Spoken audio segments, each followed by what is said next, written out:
टाकून द्यायचं आहे की महापुरुष किंवा संत जे आहे कुठल्याही जाती धर्माच्या साठी काम करत नाही, तर पूर्ण असंख्य अशा विविध जाती समूह म्हणजे मानवतेचा संदेश देत आणि माणूस म्हणून सर्व समानतेचा वागणूक देत त्यांनी यासाठी प्रयत्न केलं की या धर्तीवरती जेवढे माणसं आहेत त्या सर्वांना आपली प्रगती साधण्याचा अधिकार आहे आणि त्यांनी प्रगती साधावी यासाठी म्हणून महापुरुष आणि संत जे आहेत ते आपण आपले आयुष्य वेचत आलेले आहेत. परंतु आपण मात्र बाबासाहेब हे महाराजांचे आदर्श आहेत, अब्दुल कलाम हे मुसलमानांचे आदर्श आहेत, आपला गुरु समाज आदर्श कोण आहे तर कोणीच नाही असं म्हणून चालणार नाही. तर महापुरुषाला कुठली जात नसते, संताला कुठली जात नसते. आणि अनेक लोकांनी सांगितलेलं आहे शिक्षणाचं महत्व. कणा कणानी ज्ञान वेचुनी, कणा कणानी ज्ञान वेचुनी प्रबुद्ध हो मानवा, कणा कणानी ज्ञान वेचुनी प्रबुद्ध हो मानवा. प्रज्ञेचा हा प्रकाश दाविल, प्रज्ञेचा हा प्रकाश दाविल मार्ग तुला रे नवा, मार्ग तुला रे नवा.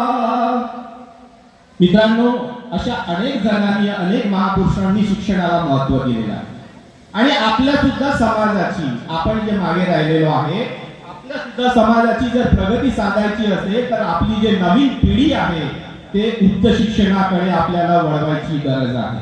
आणि जर ते उच्च शिक्षित होऊन कुठेतरी चांगलं आर्थिक स्टेबिलिटी जर त्यांना मिळाली तर नक्कीच आपला समाज सुद्धा प्रगती साधू शकतो. आणि खऱ्या अर्थाने यासाठी आम्ही 2017 पासून अखिल भारतीय गुरु समाजाच्या वतीने आम्ही विदर्भामधील गुरु समाजासाठी प्रयत्नशील आहोत आणि ते प्रयत्न करत आहोत आणि त्यांचा एक सकारात्मक बदल आम्हाला दिसतो. 2017 साली जेव्हा आम्ही लिस्ट बनवली होती गुरु समाजाची, त्यामध्ये 12वी आणि 10वी यामध्ये 60% वर एक विद्यार्थी भेटत नव्हता. आज आमच्याकडे 90% मिळवणारे विद्यार्थी तयार होत आहेत. आज त्यावेळेस 17 मध्ये एक BAMS डॉक्टर सुद्धा नाही, एक इंजिनियर नाही, एक एग्रीकल्चर विषय घेऊन शिकलेला नाही. आज अनेक विद्यार्थी, अनेक जे मुली आहेत आमच्या त्या शिकायला लागलेल्या आहेत आणि शैक्षणिक प्रगती केलेली आहे. एवढंच नाही तर मंचावर उपस्थित हे जे आपले मित्र आहेत, स्वप्नीलजी आमच्या समाजाचे पहिले MPSC क्वालिफाईड अधिकारी, गुरु समाजासारख्या समाजात वावरत असताना सुद्धा त्यांनी अधिक परिश्रम केलं, शिक्षणाला महत्व दिलं आणि आज ते सेल्टॅक्स विभागामध्ये कार्यरत आहे. म्हणजे गुरु समाज हा प्रयत्नशील असला, आपण प्रामाणिक प्रयत्न केलं आणि आपण गुरु समाजातील जे एज्युकेटेड लोक आहेत त्यांनी सहकार्य केलं, त्यांना मार्गदर्शन केलं तर आपला मुलगा, आपली मुलगी हे सुद्धा MPSC UPSC क्वालिफाईड होऊ शकते. हे उत्तम उदाहरण आहे. केवळ स्वप्नील यांनी MPSC क्वालिफाईड केली नाही तर त्याची पत्नी सुद्धा आता मागच्या वर्षी MPSC क्वालिफाईड होऊन नागपूरच्या जिल्हा कार्यालयामध्ये ते नोकरीला लागली.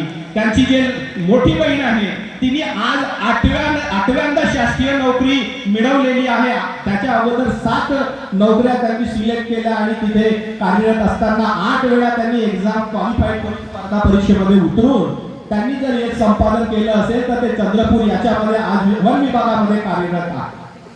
आणि या निमित्ताने आम्ही जे मागच्या 2017 पासून जे काही चळवळ उभी केली आणि हे चळवळ उभी करत असताना आम्हाला आता असं लक्षात येते की जर आपण शिक्षणाकडे, पुढच्या पिढीकडे जर आपण लक्ष दिलं तर नक्की आपला समाज हा प्रगतीपथावर जाऊ शकतो. आणि यामुळे आम्ही जे काही कार्यक्रम घेत होतो आणि मागील 1 वर्षाच्या कालावधीमध्ये आपल्या गांगले येथील जे आपले तरुण आहेत, कमलेशजी भांडारुके, एकदम तळतळीचा माणूस, एकदम तरुण आहे परंतु त्याचं कम्युनिकेशन कौशल्य चांगलं आहे. त्यांनी आमच्यासोबत संपर्क साधला आणि त्याची तळमळ या समाजाला कुठेतरी आम्ही आतापर्यंत 75 वर्षामध्ये जे 500-600 लोकच आम्ही इथे राहत होतो आणि एवढं मला भयानक चित्र इथे निदर्शनास आलं की आपल्याला लग्न करायचं असेल तर आपल्या आडनावाच्या व्यतिरिक्त मुलगी भेटत नाही. म्हणून आपल्या पुरुष समाजातल्या काही बांधवांनी आपल्या सेम आडनावाच्या मुलींसोबत लग्न करून आज हे संसार करत आहेत. एवढी बिकट परिस्थिती आपल्यावरती आली आणि हे आली का तर आपला संवाद नाही, आपण आयसोलेटेड राहिलो आहे. परंतु काही असे ना, उशीर जरी झाला असेल परंतु कमलेशजी भांडारके यांच्या माध्यमातून आपल्या सर्वांना पूर्ण महाराष्ट्रातल्या पुरुष समाजाशी जोडण्याचा एक हा प्रयत्न सुरू झालेला आहे. आपल्या सर्वांना माहिती असेल की जे चंद्रपूर जिल्ह्याचे जे आमदार आहेत जोरगे वाटे सुद्धा पुरुष समाजाचे आहेत. आपल्या समाजाचे पहिले खासदार होऊन गेलेले आहेत ते चंद्रकांतजी खैरे, ते कर्नाटकी बुरुड, ते सुद्धा बुरुड समाजाचे. आपल्या महाराष्ट्रामध्ये 3 प्रकारचे बुरुड आहेत. एक कर्नाटकी बुरुड जे महाराष्ट्र आणि कर्नाटकाच्या बाउंड्रीवरती वास्तव्याला आहे. दुसरा म्हणजे तेलुगू बुरुड आणि आपण हे एमपीच्या बॉर्डरवरती असलेले जे गडचिरोली, चंद्रपूर आणि भंडारा, गोंदिया या जिल्ह्यामध्ये वास्तव्याला आहोत. खऱ्या अर्थाने आम्हाला सुद्धा, मी जेव्हा एमएससी वगैरे झाल्यानंतर मला माहित झालं की उर्वरित महाराष्ट्रामध्ये आपले समाज बांधव आहेत. नाही तर आम्हाला सुद्धा तुमच्यासारखं वाटायचं की आम्ही गडचिरोली आणि गोंदिया, भंडारा या 4-5 विदर्भात 4-5 जिल्ह्यामध्येच आम्ही वास्तव्याला आहोत आणि एवढीच आमची लोकसंख्या आहे. परंतु या समाजासाठी काम करत असताना जेव्हा आम्ही माहिती घेतली तर आमच्या महाराष्ट्रामध्ये जवळजवळ 35 ते 40 हजार बुरुड बांधव आहेत 2011च्या जनगणनेच्या लोकसंख्येनुसार, रेकॉर्डनुसार.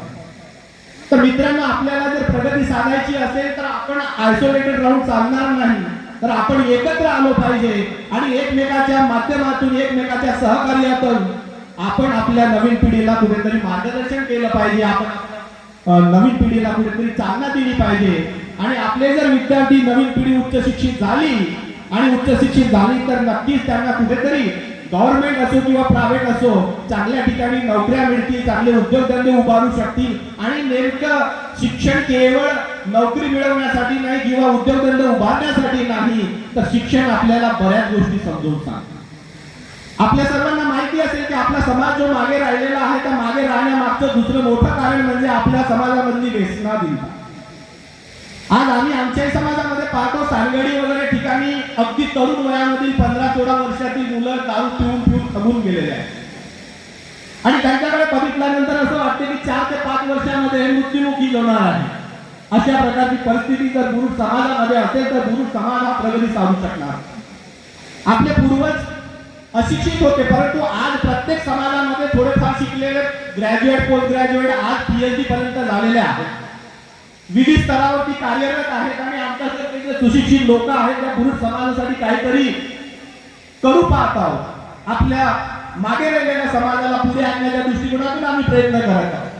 व्यसनाधीनता इतकी जास्त होती की त्या काळामध्ये आपल्या पुरुष समाजामध्ये विदर्भातील संत परंपरेतील एक संत, स्वर्गीय परमपूज्य संत बाबुरावजी नागापुरे महाराज आरमोरी, इथे त्यांचा मठ आहे. इतर समाजाने, अनेक जणांनी त्यांच्या मार्गदर्शनामध्ये आपला संसार सुखी केलं. अनेक लोकांनी दारू सोडली, अनेक लोकांनी व्यसनाधीनता मार्गाला गेलेले होते ते पुढे म्हणजे व्यसनाधीनता मार्गावरून चांगल्या मार्गावर आले. आपल्या या विदर्भामध्ये अनेक ठिकाणी कीर्तन, भागवताच्या माध्यमातून संत लहरीदास महाराज किंवा बाबुरावजी नागापुरे महाराज यांनी या समाजाला एक दिशा देण्याचा प्रयत्न केला. पण मी सुरुवातीला सांगितलं की कुठलाही संत हा एका जातीपुरती मर्यादित नाही, तर त्याचा पूर्ण मानवांसाठी तो काम करत असतो. आणि ते सांगत असताना सुद्धा आपला भूल समाज इतका म्हणजे त्यावेळेस व्यसनाधीनता मार्गाला गेलेला होता. आणि कसं असते की ज्या समाजामध्ये एखादा हिरा जन्माला आला असेल किंवा एखादा चांगला पुरुष असेल परंतु त्या समाजामध्ये त्याची किंमत नसते, तशीच आमच्या समाजामध्ये सुद्धा मागच्या इतक्या वर्षामध्ये बाबुरावजी महाराज यांचं मार्गदर्शन किंवा मानवहित प्रबोधिनीच्या माध्यमातून त्यांनी मानवतावादी जीवन जगण्याचे जे काही संस्कार दिले ते संस्कार आम्ही आत्मसात केले नाही, म्हणून कुठेतरी आमचा समाज मागे राहिलेला होता. आणि त्यामुळे आम्ही 2017 पासून निश्चय केलं की त्या बाबुरावजी नागापुरे महाराजांचे जे काही विचार आहेत ते आपल्या कीर्तनाच्या माध्यमातून या समाजामध्ये जे काही अंधश्रद्धा होता ते घालवण्यासाठी ते आपल्याला दृष्टांत देऊन समजावून सांगायचे, मार्गदर्शन करायचे. एवढंच नव्हे तर दारू, खर्रा, तंबाखू, इव्हन सट्टापट्टीमध्ये सुद्धा आपले समाज बांधव बरेच गेम वगैरे लावतात आणि ते काही ओपन आणि किरवी बिरवी या सगळ्या गोष्टींमध्ये मग्न होते. अरे असंच आपण जर राहिलो तर इतर समाज कुठल्या कुठे चालला आहे आणि आपण आता 75 वर्षामध्ये आपण इथल्या तिथे आहोत आणि आपण कसं प्रगती करू. तर ह्या कुठेतरी आपल्या वाईट व्यसनांना सोडून द्यावं लागेल. आणि यामध्ये संतांनी खूप चांगलं म्हटलेलं आहे. बाबारावजी नागापुरे महाराज आपल्या कीर्तनाच्या माध्यमातून सांगायचे की आपण दारूच्या व्यसनाला किंवा कुठल्याही वाईट व्यसनाला जाऊ नये, बळी पडू नये.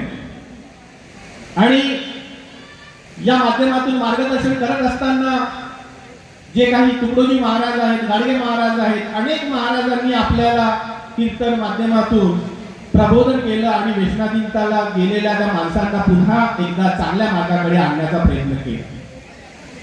आपल्या सर्वांना माहिती आहे की अद्यापही इतक्या वर्षामध्ये काही आपला व्यसन जे आहे दारू पिण्याचं किंवा खर्रा तंबाखू खाण्याचं हे कमी झालेलं नाही. आजही आपल्याला सर्वांना माहिती असेल की अनेक लोकांना तोंडाचं कॅन्सर होतो. हे सगळं माहीत असताना सुद्धा आपल्या 24 आवर आपल्या गालामध्ये खर्राचा एक गुटख्याचा एक हे असतो, गोळा असतो आणि तो चावत चावत आपण पूर्ण दिवसभर राहतो. अरे त्या चावल्यामुळे जर आपल्याला काहीच फायदा नाही, हा अशा वाईट व्यसनामुळे आपल्याला काहीच फायदा नाही, तर आपण हे वाईट व्यसन सोडून द्यायला पाहिजे ना. यासाठी आपण प्रयत्नशील असायला, परंतु हे आपल्याला कळत नाही मित्रांनो. याचं सुंदर उदाहरण देत असताना आपल्याला सांगावंसं वाटते.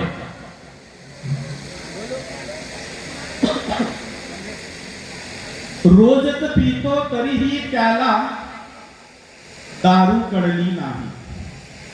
रोजच पितो तरीही त्याला दारू कळली नाही. दारू कळली.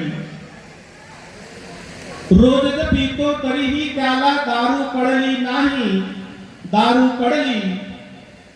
दारू कळली विकणाऱ्याला. दारू कळली विकणाऱ्याला. पळणाऱ्याला नाही. पळणाऱ्याला नाही. मित्रांनो, आपण दारू पिऊन पिऊन पडून जातो, आपलं आयुष्य बर्बाद करतो, तरी पण आपल्याला त्या दारू हे वाईट आहे आपल्यासाठी हे आपल्याला समजत नाही.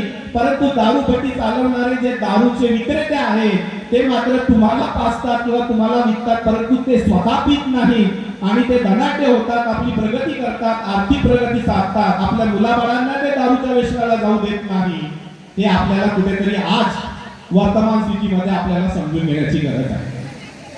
आजही आपल्या समाजामध्ये अंधश्रद्धा आहे. त्या अंधश्रद्धेमध्ये कुठलं काही आरोग्याशी निगडीत आपल्याला प्रॉब्लेम झाले तर आपण आरोग्याशी निगडीत प्रॉब्लेम सॉल्व्ह करायला डॉक्टरांकडे जायला पाहिजे, चांगल्या आरोग्य सेंटरला जायला पाहिजे, पण आपण तिथे जात नाही.